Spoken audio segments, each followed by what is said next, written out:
Hello, everyone, and good morning. Welcome to our live feed update for March 13th.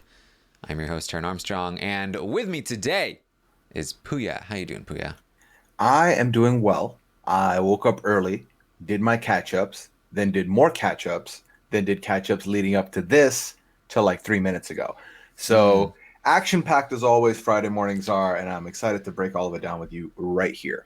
Yes, we are here to update you on everything that happened yesterday on the Big Brother Canada 8 live feeds. It was day 13 in the house, and we are a bit late. I do apologize for that, but there was some late breaking stuff, I guess, going on in the house, but not the exciting kind. There's some, we just can't escape the controversial people in the house, I guess, here.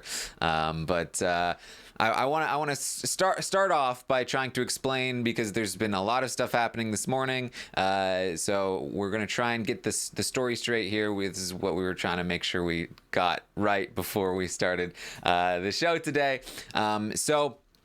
Last night, Jamar was having a conversation with Angie in front of Hira and Min about a comment that Carol had made, that she says was a joke, that she had said that where she's from, the cops would be all over Jamar, and he did not appreciate that comment slash what she calls a joke, and was talking to Angie about it. They're kind of going over like the merits of, like, should he have said something in the moment? What would that have been like? Jamar's like, I don't know if I could have said anything without popping off.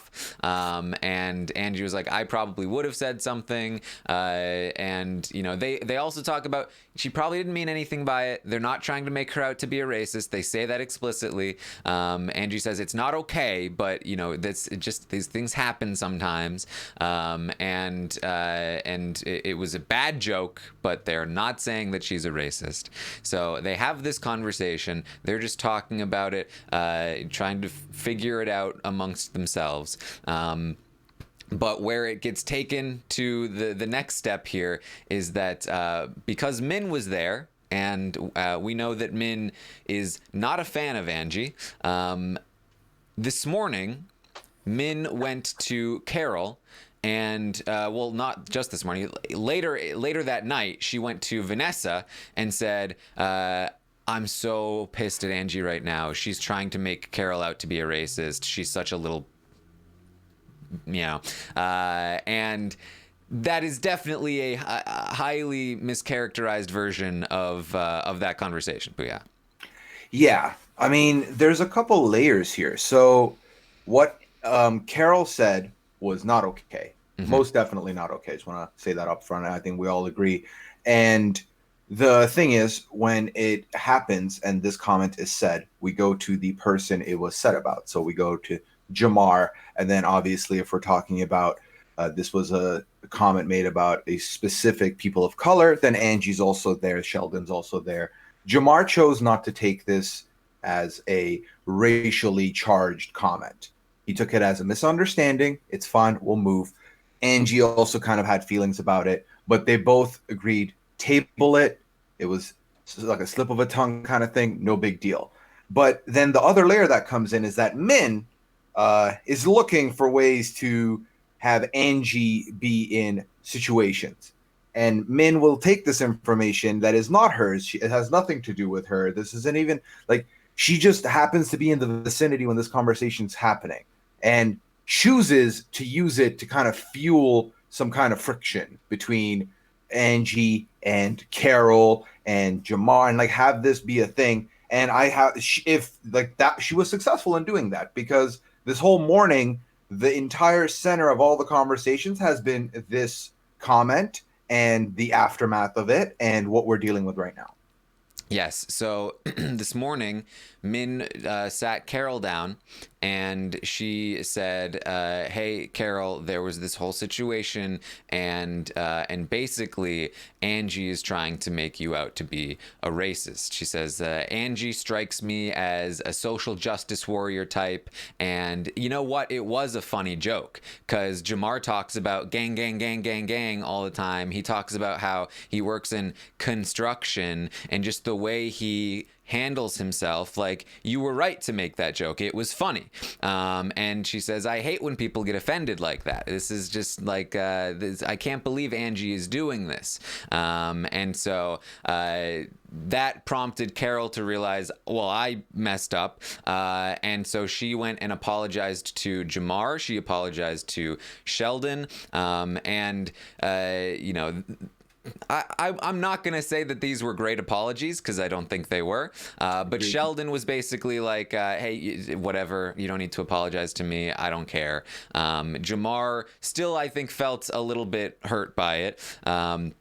But again, he says, like, I'm not trying to say that you're a racist. I'm not trying to make it out like that at all. But yes, this basically Min is continuing. She's not really dropping this. She's not really letting this go.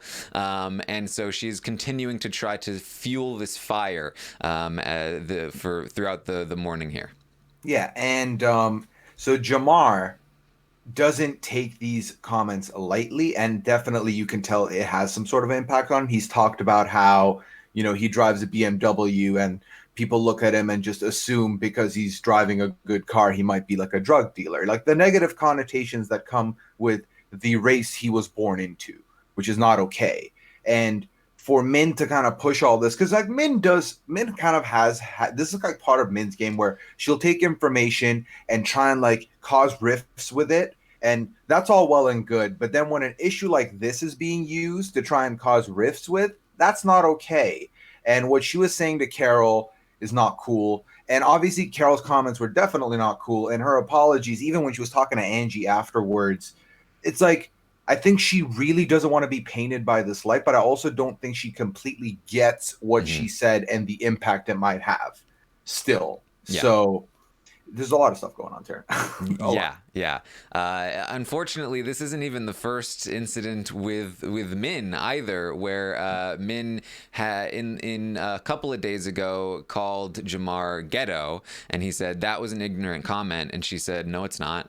Like it appears that there is some sort of with Min, there's a lot of things that she's apparently is not understanding about this situation, and that's definitely not good. I believe that you know, Carol still does not understand, and certainly the conversation, the fact that Min was the one who brought it up with Carol and said that it was justified and gave her all these reasons why it was justified, probably did not help the situation with Carol, who should be told about why it was not a good thing to say, but that is what's going on here. Yes, no name in the chat. Min also called Jamar a thug in the conversation. So unfortunate things here, and it's not great, Pooya. Not great at all. And Jamar kind of talked about this in one of his conversations today, where I think it was when talking to Carol about how she felt too comfortable too quick. And I think Min is in the same position where Min is feeling so comfortable with Jamar that she's making these comments that are offensive.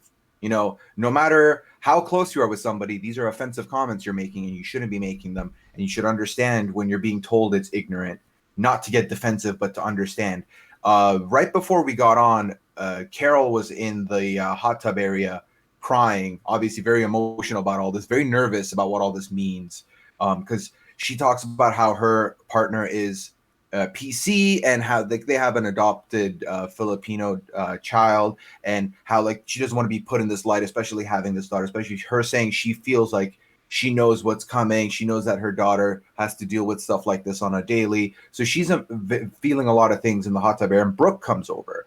And Brooke uses the example of the season 39 of Survivor stuff with Jamal and Jack, the whole do-rag incident, to say that this is where you grow from this and this is where you learn from this. So that was a good thing Brooke did for Carol.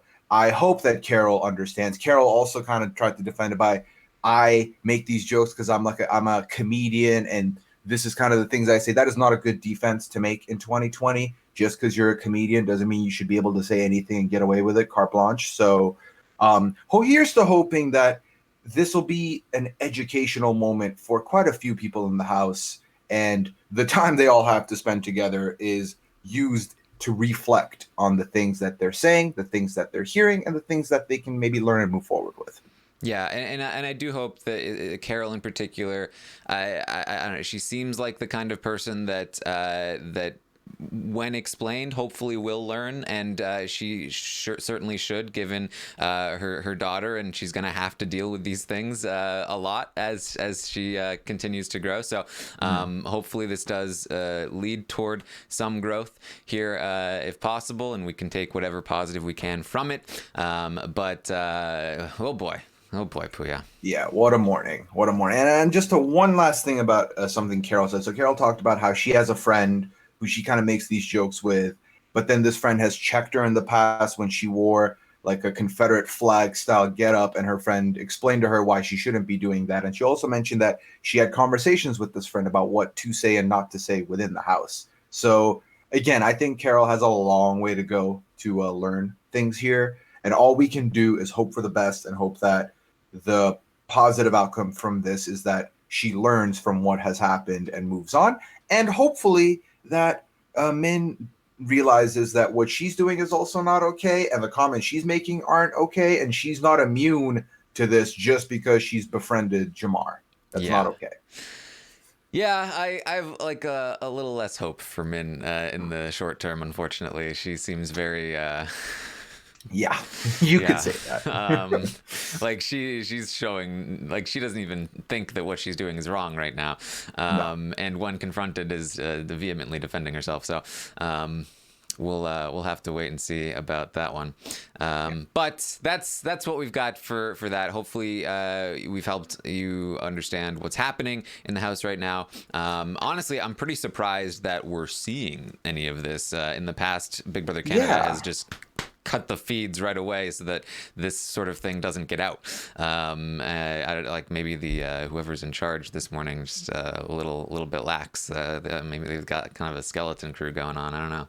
Yeah, maybe they fell asleep at the wheel or something. And then it makes me wonder, is there a chance that we see any of this pop up on the edited show come Sunday? Yeah, I mean, the fact that we're seeing it on the feeds does indicate to me, and like again, usually they're told. Now, I remember in season 6, Marin and Andrew. Oh man, crap! I forget his name. He was out week 2. Andrew, yeah, it's Andrew. It was Andrew. Okay. Yeah. Marin and Andrew having conversations about like the N-word and like different things around that sort of thing, and they were told don't talk about this stuff when they cut the feeds. Like they don't like anything remotely controversial. Anytime Min starts talking about like her sexcapades, they like to just like cut that. That's too controversial for us. But they weren't told to stop talking about this, which I think I'm glad that they're showing this. Just to be clear, I don't think that they should have cut it. I get annoyed when they cut it. We should be seeing this stuff, and it might indicate that they might put it on the show, but that is definitely a departure from their usual sort of MO. Yeah, very true. I would be intrigued to see if they do, but I hope they do, because again, through something like this, I think it's important to report the accuracies of what's going on, but also use this as a platform. This is a TV show. It's a big audience TV show. Yeah. Use it as a platform to educate more people on issues like this that go on with minority groups and stuff that people have to deal with on a daily. This will be a great opportunity to show, hey, look at what's going on. And, more than just in the house, outside of the house, people get educated on it. So I would be all for it. Now, if you ask me, is it going to happen? I'm a little bit more skeptical that it will be, but we'll just have to wait and see till Sunday. Well, all right. So let's get into the game. We're rewinding. You understand that now. We're gonna talk now about what's happening in the game. Yesterday it was day 13 in the house, and in the morning Michael was still there. He was still around. And so Carol, now I remember telling you yesterday that Carol had been talking about casting a rogue vote for Michael to stay, and that she was going to try and hide it, that she was going to pretend that she didn't vote that way. But she told Rhee about it. She told Michael about it. And then because she told Rhee, it got out to Jamar eventually. And she also told Jamar, but Rhee also told people. And so Jamar ends up giving a heads up to Brooke that, hey, Carol might want to cast a rogue vote or do something weird and sketchy. And so Brooke tells Sheldon, and then Sheldon tells Vanessa, who then goes and tells Carol, hey, Jamar said that you were going to cast a rogue vote, like, watch out. And Vanessa, being Vanessa, takes this opportunity to be like, so Carol, like, whatever you want to do with the vote, I mean, I've gone back and forth, maybe we should consider. And Carol's like, no, Brooke is staying, I was just gonna do. Like, what is Vanessa doing? I don't understand Vanessa. It's like Vanessa's playing a game of bumper cars, and she's away from all the cars and she's safe, but she's like, you know what? I'm gonna go directly into that one car and just hit it, and then just cause a mass collision everywhere. It makes no sense to me. But also, Vanessa, if you really wanted to make this happen, maybe don't tell Carol that, hey, your vote's been found out if you choose to vote opposite way. But still do it with me, because maybe we make that work to our advantage. No, not every, she's caught out. You're not caught out, so you're safe to do it if you wanted to. But she will not do this now. Also, future advice to anybody that ends up playing: if you want to do a rogue vote, I'm not really against it. I know a lot of people are. Just don't tell anybody. Don't make it look sketchy. Yeah, nobody, not one person. You don't need to let anyone know. Let everyone squirm. It's fun afterwards. And if you've been unassuming the entire time, no one would think twice that it's you. But don't tell one person, because word spreads like wildfire. And next thing you know, it'll get back to you that, hey, we know what you're doing. But if you want to do it, I'm game. Yeah.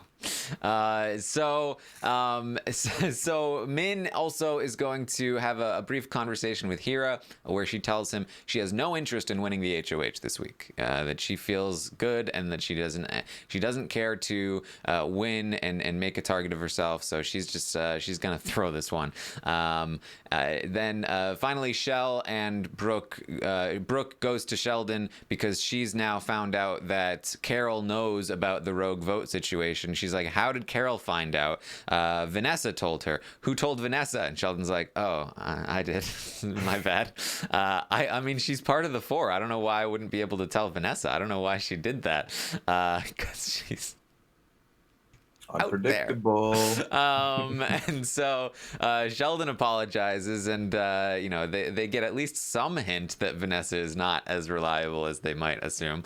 But that was basically what was going on before the vote. Not too much of consequence here, as is usual. No last minute pitch from Michael. No, I'm woke. Nothing. Yeah, that's what I thought was coming. I really thought he'd be the one person to go the Jesse route, but didn't happen. And obviously he's gone now, but I would like to say my 2 cents on him before we move past him forever. I'm so happy. I think we got the optimal result of the first week. It was excruciating watching him be all pouty and complain the whole week, and then getting it on the episode, that mixed with the showman stuff we got on the episode before. I'm happy that his chapter opened and closed as quickly as it did. Sayonara. It wasn't going to be all that much fun TV anyways. We have a lot more crazy characters in the house right now that I'm more interested in seeing. So bye, Michael. You were a victim to the mind reader. Yeah. Bye.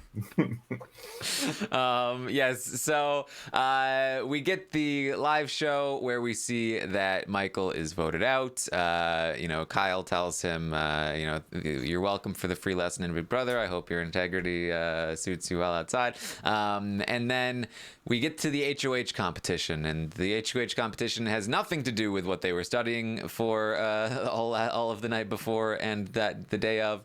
It was the grab some balls in the middle that are a certain color and then put them in people's tubes and eliminate them.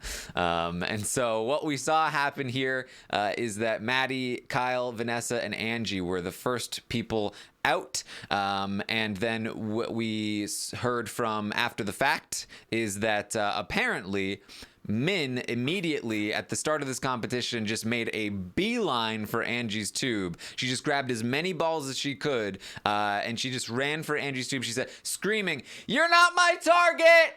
I just don't want you to be HOH!" And then she put all 10 balls in Angie's tube, eliminating her immediately, which is why Angie is now a have-not. And so, Min being Min here.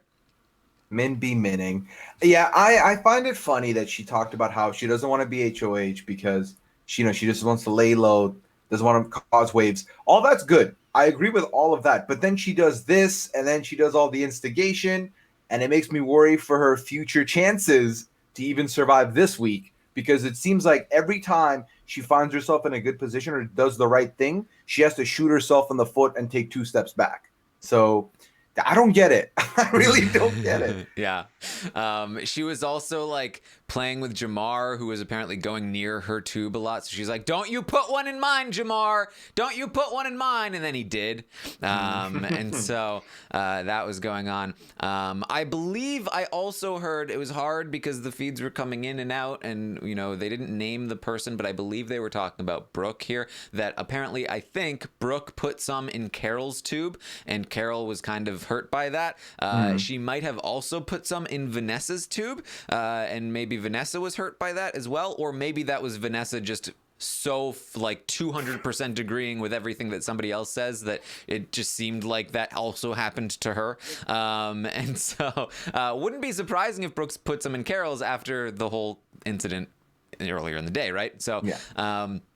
I believe they were talking about that. And Kyle and Vanessa were crying about being have-nots for the second week in a row. And so there was a lot of aftermath here from the HOH competition. Very much so. And I think obviously the strat with this comp is the people who are in the bottom of the power rankings, whether people don't trust them or they have no allegiances to them, they're the ones that get shot out quickly. Like Kyle was at his worst probably by the end of last night, so he obviously gets targeted first. Someone like Carol would have not had anything in her tube, so I think even on that level, it makes sense for Brooke to kind of fill that pot a little bit. So that makes sense. I am looking forward to Kyle being a have-not for a second week, though, because the conversations are Kyle needs to fix his social game this week, and I think Kyle knows that, and I think him being on a short fuse with more slop is only going to be more gold for us to watch going into this week. So yes. I'm okay with it. Yes. Sheldon and Brooke are going to celebrate up in the HOH room. They are going to talk about the game plan moving forward. Sheldon wants to nominate Ree and Maddie, with Ree as the target. This is something that they've been talking about all week long in the prior week, that Ree has been kind of making inroads with other people, but specifically not them.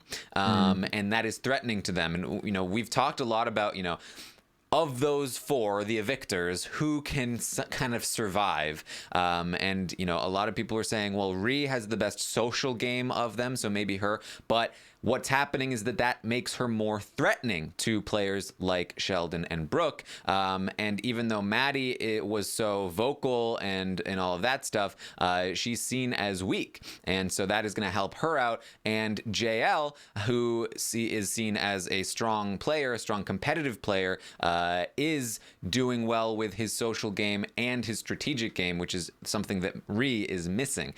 She's very social, but she's not tactical in her social approach. And so it's just kind of like a blanket. I get along with a lot of people, so I'm going to talk with a lot of people, but she's not strategic about the people she talks to and how she talks to them and the things that she talks to them about. And so that has caused some issues for her with Brooke and Sheldon. And so they want to take her out, and they're considering using Angie as a pawn if one of them wins the veto, and then they'll just take the other one out, either Maddie or Ree. And so that's kind of the initial game plan here.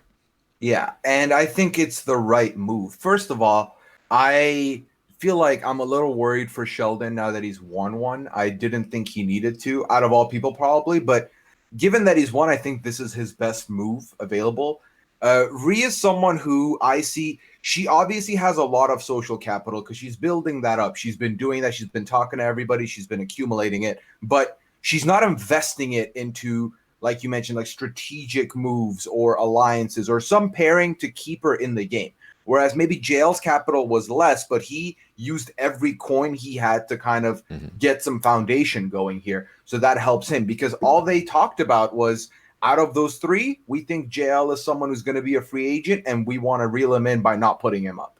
And I think JL's done a good job of kind of doing that whole, I understand what you guys did. It's fine. You know, Michael was my boy, but he's gone and I'll move on. I'll be fine. And I think it's the right call here for them. Now, what I was going to ask you is that would you say that like her social capabilities, would you say that she's closest to combating Sheldon in that kind of position, or like being the more socially strong person? Not her ties, but just the capabilities. I mean, I think Sue is the most That's social true. person.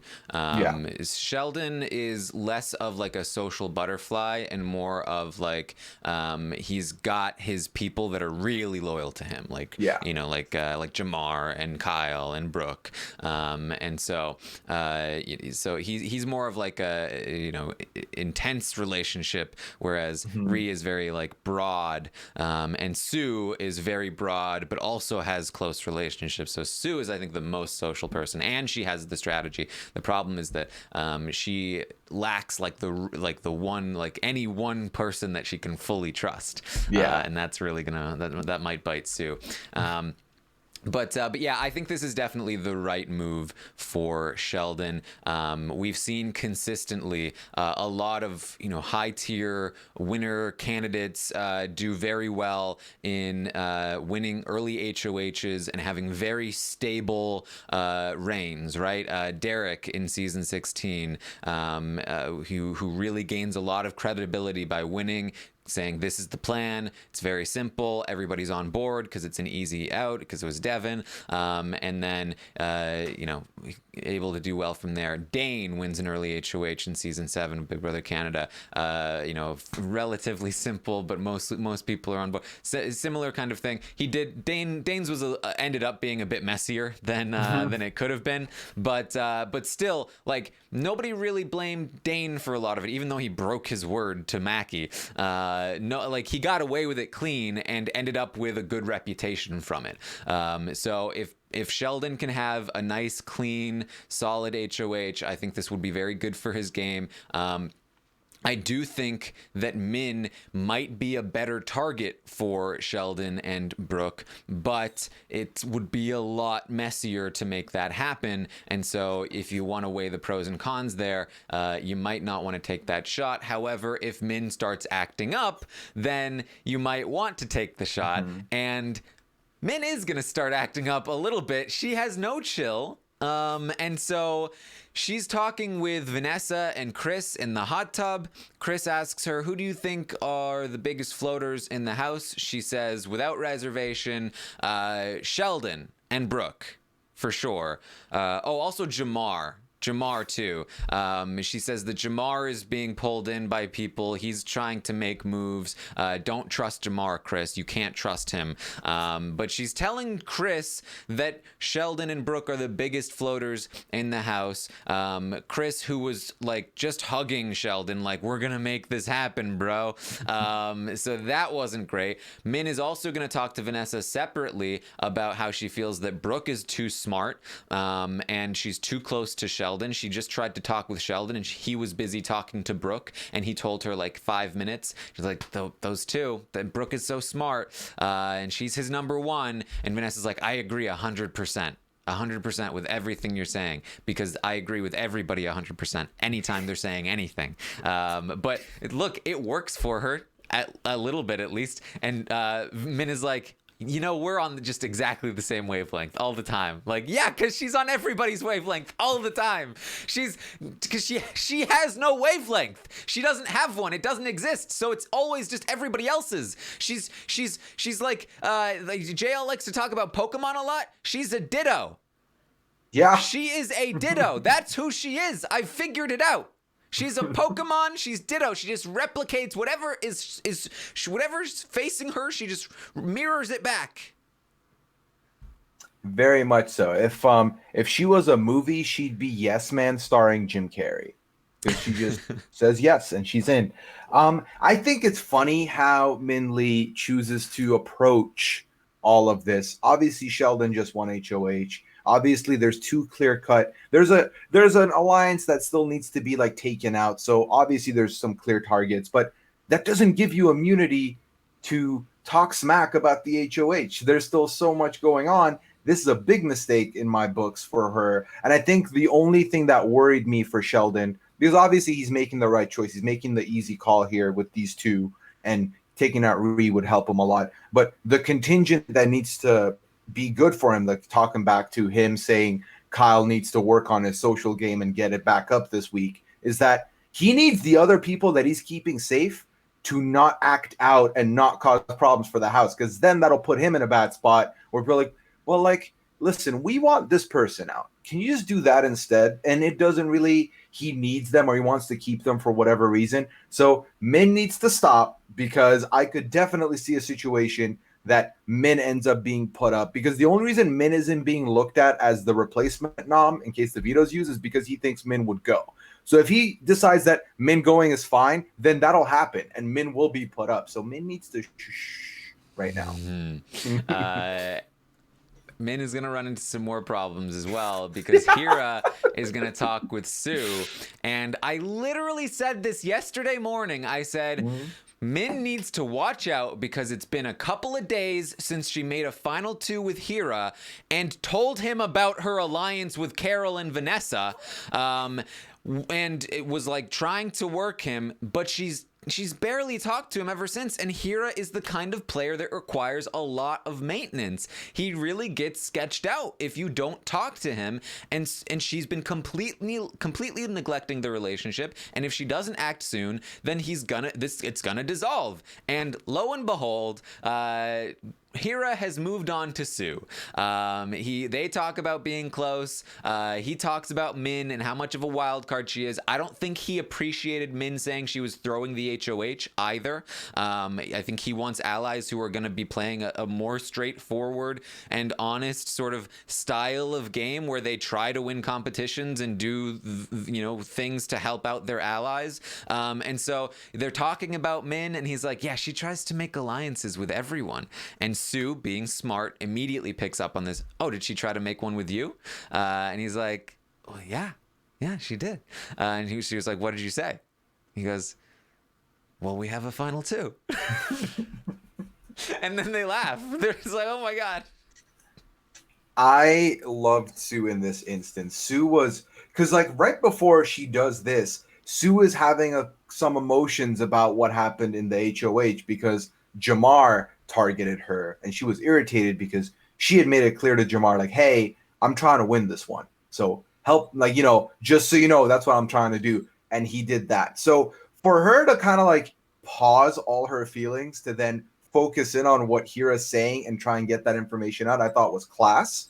And I think this is the exact type of thing Sue needs to do, is pick up any pieces that anyone's dropping, because there's a lot of droppers in this house, a lot of people who aren't doing enough to keep this going. And Hira, honestly, Taran, to me is the friend that you constantly need to send the good morning text to. You constantly need to remind, you're my bro. What's my bro doing today? You need to keep doing that with him. Otherwise, he thinks your friendship's gone. So you always need to be there to message him when you can. Yeah, I love Hira. I would Same. That would not be a good relationship. I'm not great at the the maintenance good morning texts. I'm good, but I'll reply in like 4 hours. So you'll get the reply. It might be late. That's the problem. I'm the kind of friend where it's like, you could not talk to me for years, but then we talk again and it's like no time has passed. Like we're totally cool. But Hira is definitely in the game in alliances, definitely not that kind of guy. Yeah. So they talk about that. Sue is gonna talk with Jamar. about Min as well. Sue is concerned about Min. She now, remember, just a day before had been talking to Brooke about wanting Min gone this week. And so she talks to Jamar. She says that she's worried about Min. She feels like she's jealous of the Min of Sue and Jamar's relationship. And she kind of questions Jamar, like, did you tell Shellman you had me in your back pocket? And Jamar's like, yeah, I did, but I did it. I was trying to get her off my back by saying that, like, oh, we're not close. I'm just using her. She's like, okay. She says that, Jamar says that he was told by Sheldon that Kyle is worried about Jamar coming for him.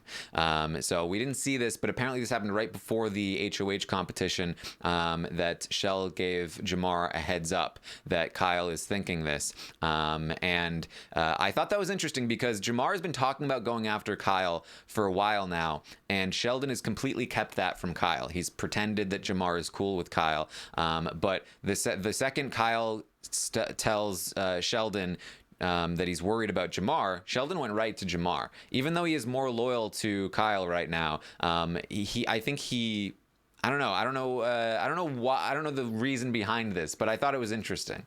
Yeah, in my head, the thing this does is that, because like you've talked about and we've seen that Jamar is very loyal to Sheldon. Sheldon is not as loyal to Jamar. He has loyalties elsewhere. But I think this is a good position for, in the event that someone, Jamar wins and someone puts a wedge in there that, hey, Sheldon's not as loyal. This bit of information keeps the reminder in Jamar's head that, who reminded me that Kyle's coming after me? Who gave me the heads up? It was my boy Sheldon, no one else. So that's a good position for him, just in case things didn't go his way.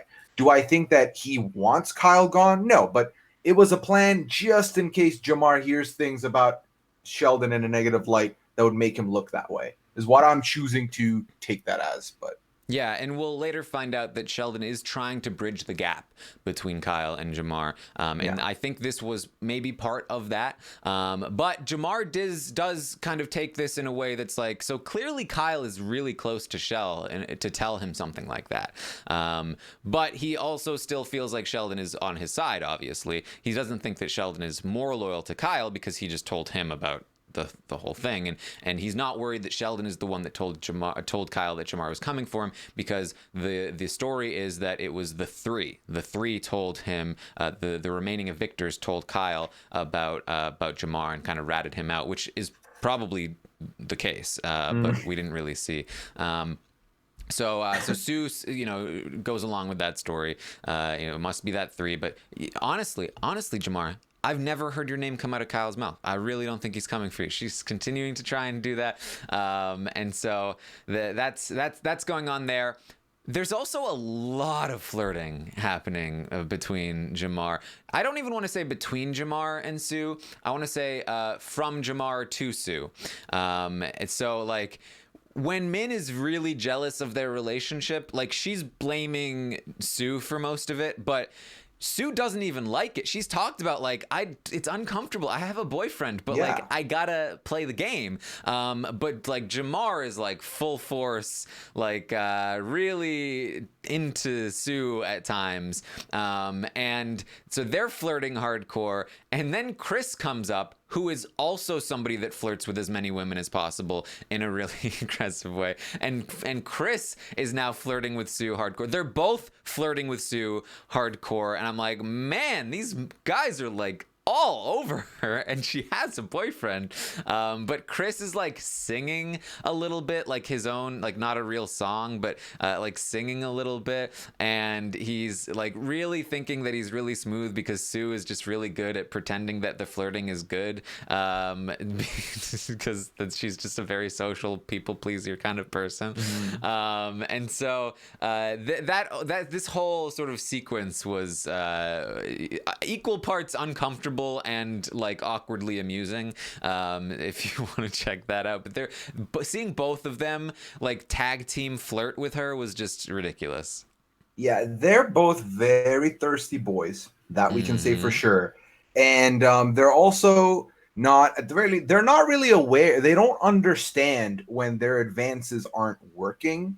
They're very susceptible to the smile means we're good. She's laughing, so I'm funny. Like they don't look beyond that and be like, maybe I should lay off because this isn't working. Also, she's mentioned she has a boyfriend like 18 times, which I think is a universal signal for, dude, I just don't want to mess with you. Back off. So it's gonna keep going. I also think Jamar just has like I have a hard time because we've talked about Jamar's flirtation techniques, and they're very confusing to me because some of it is very jokey. It's like push you in the playground style. Some of it is like he like negs a little bit and it's like I don't even care about you. So I can't tell if that's just part of his charm and the way he kind of communicates, and like it's like a socializing, flirting hybrid.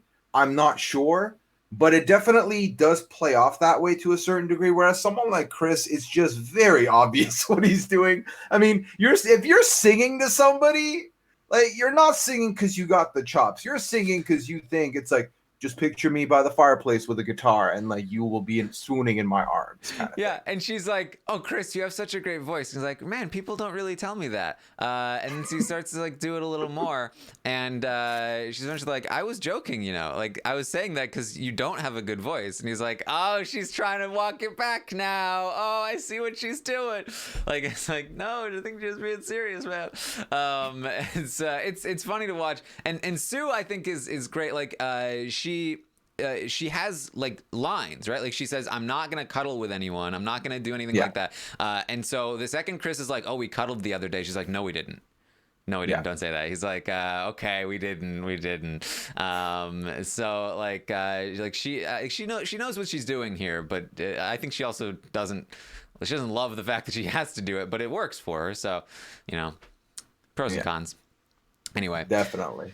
Kyle is going to have a conversation with JL in the hot tub. And they're kind of just going through the events of the week, and trying to clear the air a little bit. Kyle apologizes for lying, and the tension, like Chris didn't want anybody to know, and so I was lying, and then I felt weird about it, and I just got into this place, and I'm really sorry that it went there. And JL's like, you know what? I get it, bro. Like, I know Michael was going around like, talking about integrity and lying, but like at the same time, bro, like we knew it was going to happen to Min, or we thought it was going to happen to Min, so we don't have much ground to stand on, like, so I don't know, man.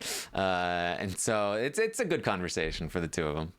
Yeah, and I think JL really benefits from being able to play the lost puppy role Mm-hmm. really well. I think he's been able to convince most people that, hey, I was just a lost boy and Michael found me and then he took me under his wing, so I was with him. But like that's just the first person who came to me. Like I'm very susceptible to finding someone else and finding a new place. I'm very lost. I don't know what I'm doing. And it works because he has a bit of what I call dumb face. He kind of looks like he's very gullible and just very easy to take in. And his voice doesn't help that either, or it helps that actually. So I think this was a good conversation for both of them. I think that Kyle's making some inroads. I think Jail's making some inroads. Now, if either of them were in power, do I think they might take a shot at the other? 100%. But this was a good on the surface conversation to at least bury some of the awkwardness that they have created over the last 5, 6 days. Yeah, JL's line is kind of like, "This is like day one for me, man. Yeah. Like I've got nothing now. I'm starting fresh."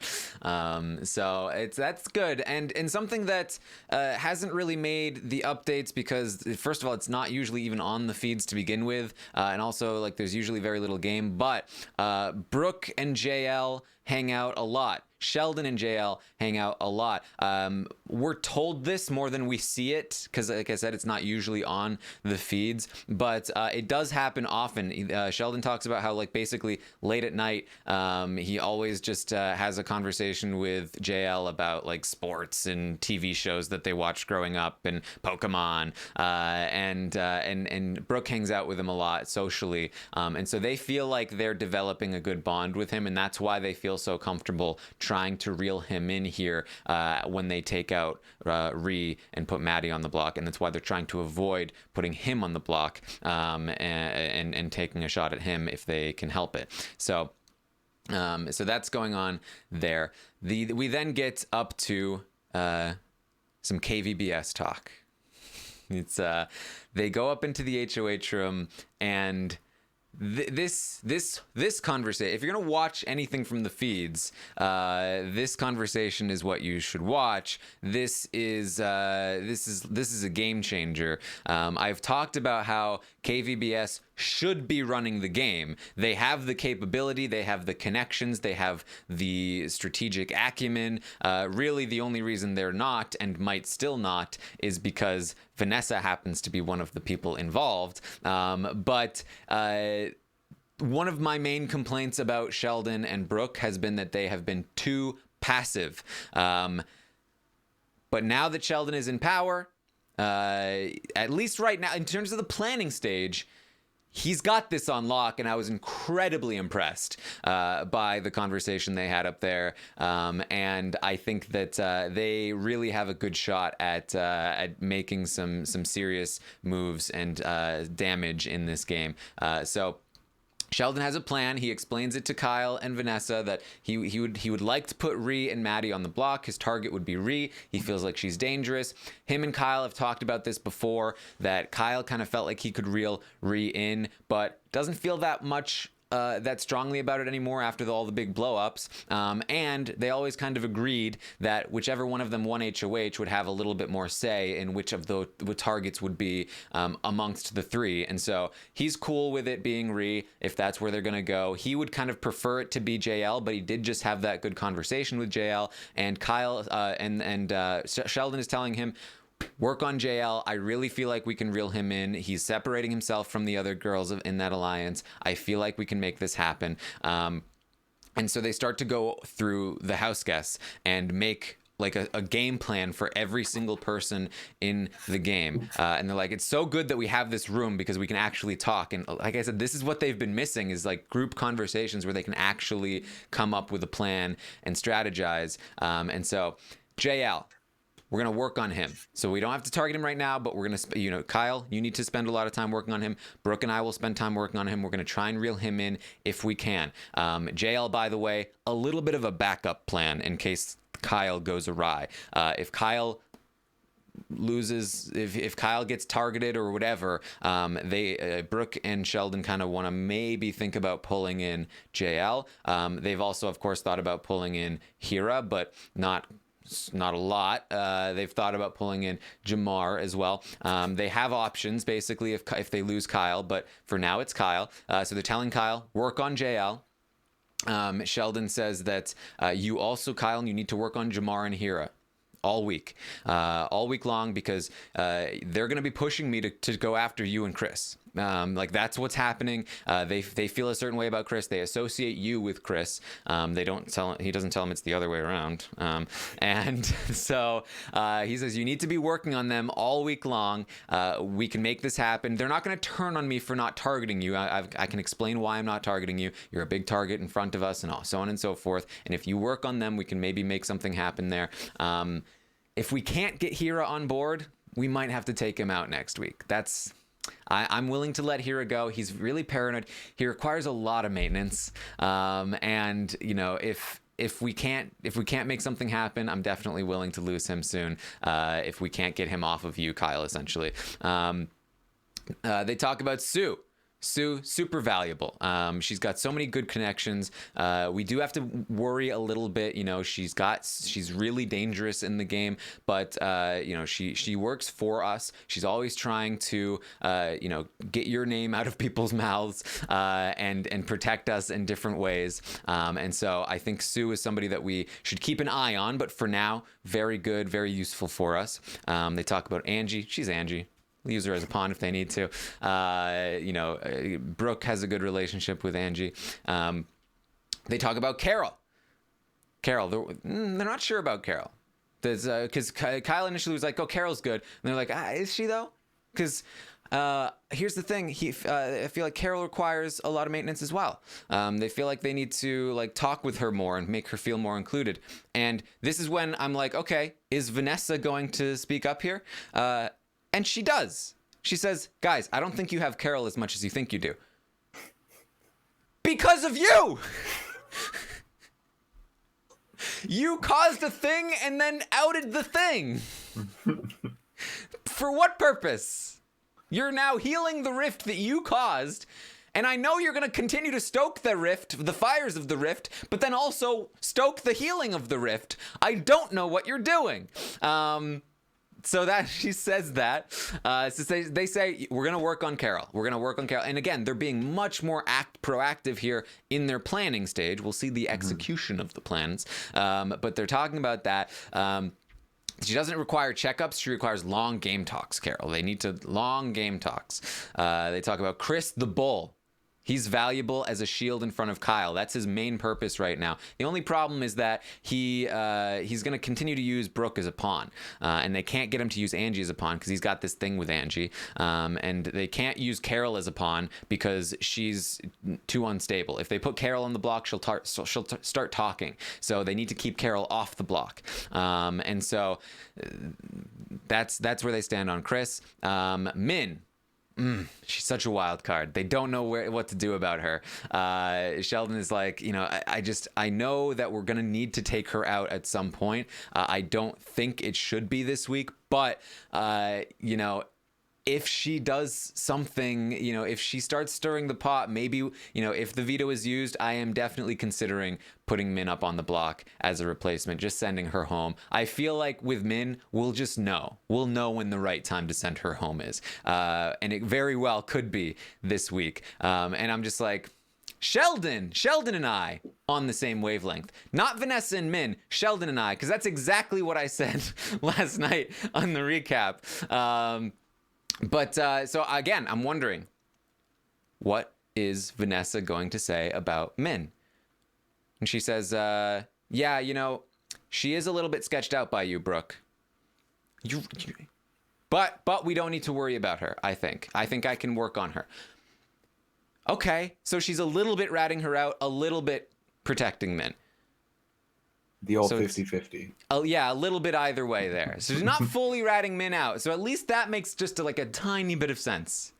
But she's also, she just had that conversation where Min was talking about being sketched out by Brooke, and she is ratting that conversation out. So who knows?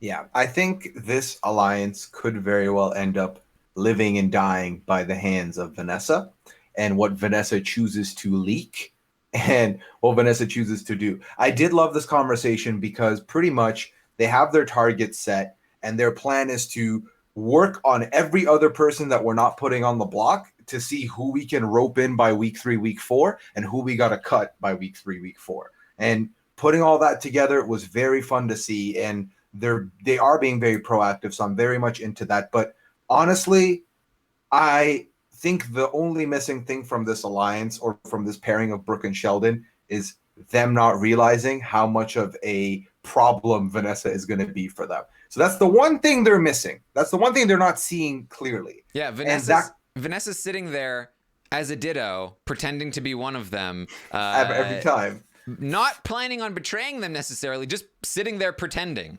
Just I hope they don't realize I'm a ditto. And so who knows what will come of that.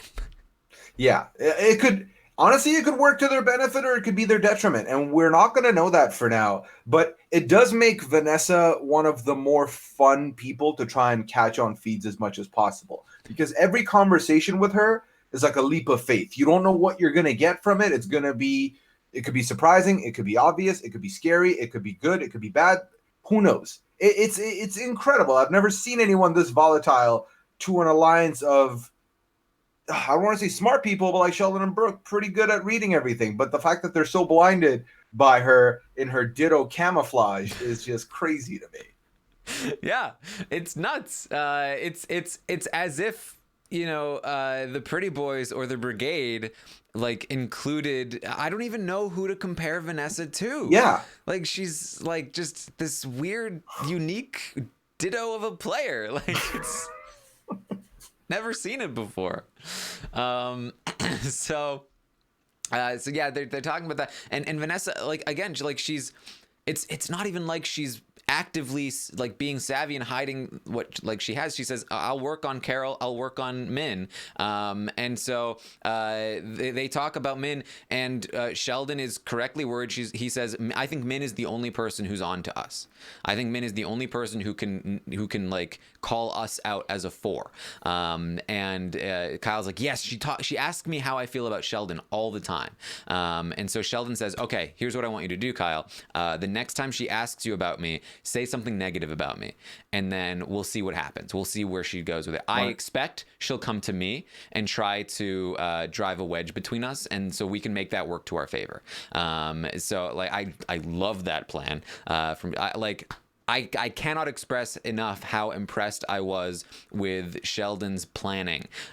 He had great reads on the entire house minus Vanessa, and like came up with great plans to counter every situation.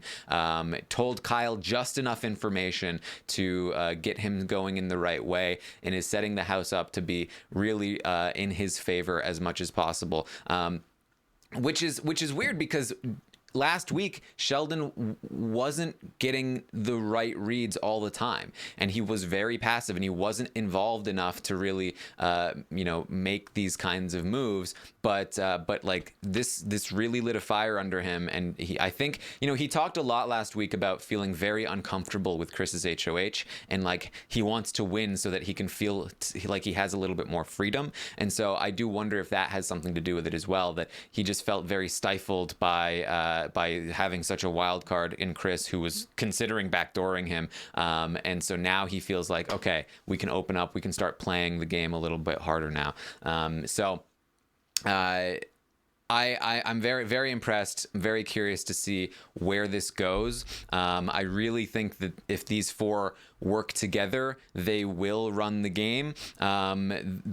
But Vanessa is not on board, and like the only reason they're in any kind of danger at all is because of Vanessa.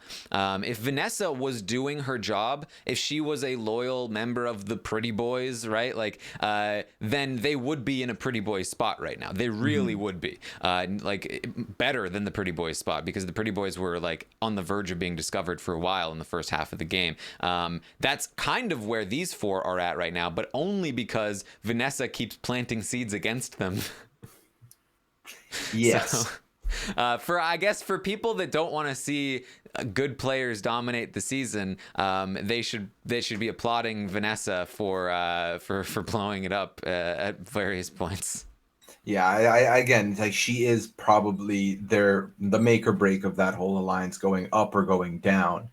And I want to say, I forget that Sheldon is a professional wrestler. For some reason, his gameplay and his capabilities and his understanding of everything doesn't read like a professional wrestler to me. I don't know what it reads like, but every time I see his Chiron, I'm reminded that that's what he does. And I definitely do enjoy everything he's done so far. I feel very confident. And I do think that the fact that he was like a backdoor option, the fact that with someone like Chris, if you talk to the wrong person at the wrong time, this guy doesn't like, it was like eggshelly for him. And now this is a good position for him to just know he's safe, put all his ducks in a row, figure everything out, put all the stuff that he's been observing quietly the last week, put him into motion, and then next week kind of lay low a little bit and let someone else take the reins and just navigate his way through. I feel very good about him. I feel very happy that this is the Ottawa guy of the season, rooting for him. So very happy about all this. But again, watch out for the Vanessa of it all. Can't stress this enough. Yeah. So I thought this was really funny that after this conversation with KVBS, Kyle is going to go downstairs and talk with Chris in the Have Not room.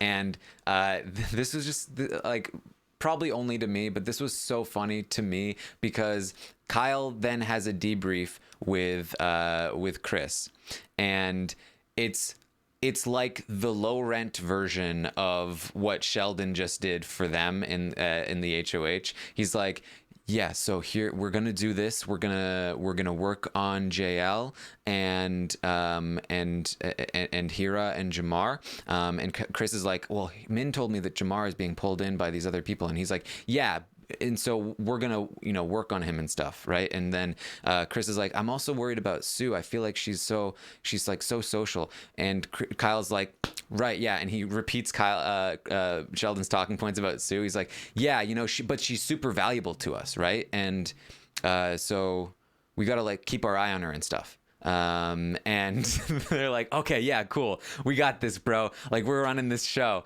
It was like such a like mirror image of the KVBS meeting, but like with these two guys and like Kyle trying to be the Sheldon here, and it was so funny to me. I'm sorry.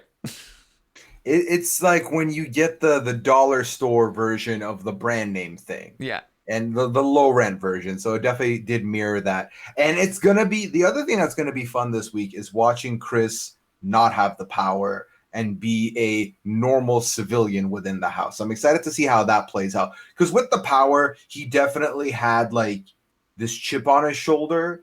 And I feel like as much as I think that's just regular Chris being him, now I'm excited for him to get back to reality and just slum it with the rest of them and see how he plays that angle. Mm-hmm. So we then had the last real conversation of the night up in the HOH room. Sheldon and Brooke hold a similar HOH conversation, alliance conversation, but this time with their more fake alliance, Hira and Sue. They do not get Jamar involved yet, but they do talk about how they all need to come together. Really, the purpose of these people getting together is to continue to keep Hira reeled in, continue to keep Sue and Jamar reeled in as much as possible, and to try to explain away why he is not going to take the shot at Kyle, and explain why he's going to make the move he's going to make. Hira says in this conversation he's worried about Kyle, Chris, Vanessa, and Min. So this is what they keep saying, that like Hira thinks that there's an alliance, that the secret 4-person alliance is Kyle, Vanessa, Chris, and Min. Basically, he thinks KVBS is those 4. And that's why he's so concerned about Kyle and Chris. And he says that obviously Vanessa is so close to Kyle, and Min is so tight with Vanessa. So it must be those 4. And so he's worried that those 4 are playing the whole house and that we need to take a shot at them. And he says, you know what? And Min told me that she has a pact with Vanessa and Carol. And they were like, oh yeah, we do see them talk a lot together. I'm like, huh? Here we go. Min has leaked this information. Like, at some point, this trio is going to be outed between Min and Vanessa. Just like, it's all, the information is out there all over the place. It's gonna happen at some point. So that information is now being revealed. And Sue suggests, why don't we just go after Min this week? And Hira says that's an option. We should consider that. So even Hira is willing to take a shot at Min this week because he thinks she's aligned with Kyle. And so Sue is going to be trying to push that as well. And I think that. So that's the end of the day. I think that projecting forward throughout the week, right? Rhea and Maddie up on the block. Jamar and Hira will be pushing for a Kyle target. Sheldon's going to have to be, keeping them at bay. But with Sue pushing for Min, with Hira being okay with Min throwing names out like Sheldon and Brooke all the time, with Min being who Min is, and the whole situation this morning, I would not be surprised at all if Min ends up as the backdoor target, as not only as a way to sort of like be like, okay, get the chaos out of the house, as a way to eliminate KVBS's biggest threat in terms of seeing through them, but also as a way of sort of like a compromise with Hira and potentially Jamar about like, well, if we can't go after Kyle, maybe we can go after Min. I think that would work with Hira. I don't think Jamar would be as on board. But given the whole situation this morning, I don't know where their relationship stands. And I don't know. And Jamar certainly doesn't trust Min very much. So I don't think he would be as for it as Hira is. But I don't think he would be necessarily like super against it. But we'll see. I'm just saying. I think that we're definitely looking at a situation where Min could end up on the block. Sheldon also briefly mentioned that if he has to, he'll put JL on the block and take JL out this week, but he would prefer not to. I think Angie and Min are much more likely to be the replacement nominee options there if the veto is won and used. So. We talked about this being a potentially straightforward week. I do think there are a lot of different outs here where things could go in some strange directions. Yeah, I would co-sign that as well. Another thing I want to add in is that so Sheldon's talked about taking Maddie to the Wendy's. Yes. They're talking about their Wendy date, so that's a thing there. And I don't know. I feel like with Min, it's almost ironic to me that her asking to be like the fake out plan last week ends up becoming the real plan this week. I think is a prophecy that could definitely be fulfilled. I wouldn't be shocked in the least bit.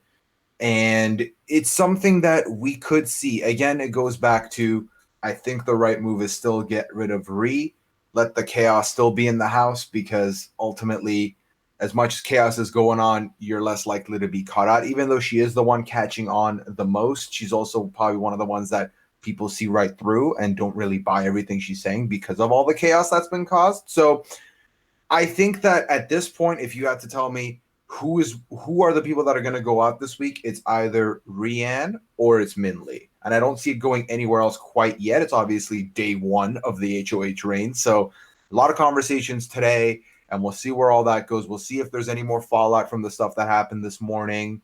And again, watch out for Vanessa and watch out for Min Lee on the feet, because where they go, the information they give is going to be the catalyst for any chaos or any rumblings in the house for today and tomorrow and the day after. Yeah. So yeah, we've got some interesting things to look out for. I think that I'm really excited to see where this KVBS alliance goes. I think maybe there's a little bit of worry that they will start dominating the season. I'm not personally worried about that because you guys know where I stand on things like that. But but I think you don't need to worry too much because Vanessa is involved. So we'll see how it goes. But that's what we have for you today from yesterday on the feeds. I will be back tomorrow morning at 11 a.m. Eastern to update you on everything that happened today on the Big Brother Canada 8 live feeds. I will be talking with Michael for his exit interview in just about an hour or so, and we will get that out, so look out for that later in the day. If you want to hear my interview with Michael, we can talk about how much integrity he has, and how honest he is, and we'll have fun with that. And then Sunday night we'll be live after the show with a recap of Sunday night's episode, and then Tuesday roundtable. So got a fun week ahead of you. I did talk with Matt Hoffman last night about Survivor Winners at War. I got two responses. One was don't let this guy on your podcast, Taran, and one was this was the best one so far, Taran. So check that one out and see what you think. And yeah, I think that's what we have for you. Pooya, where can people find you? People can find me on social media at Pooyaism. We just wrapped up the Masked Singer podcast last night for Group C with Liana and Mike Bloom, so be on the lookout for that. That'll be dropping at some point. And I will see you all next week, because I'll be right here talking more about the next person's reign, and we'll talk about how Sheldon did and how Vanessa did and how everybody else did.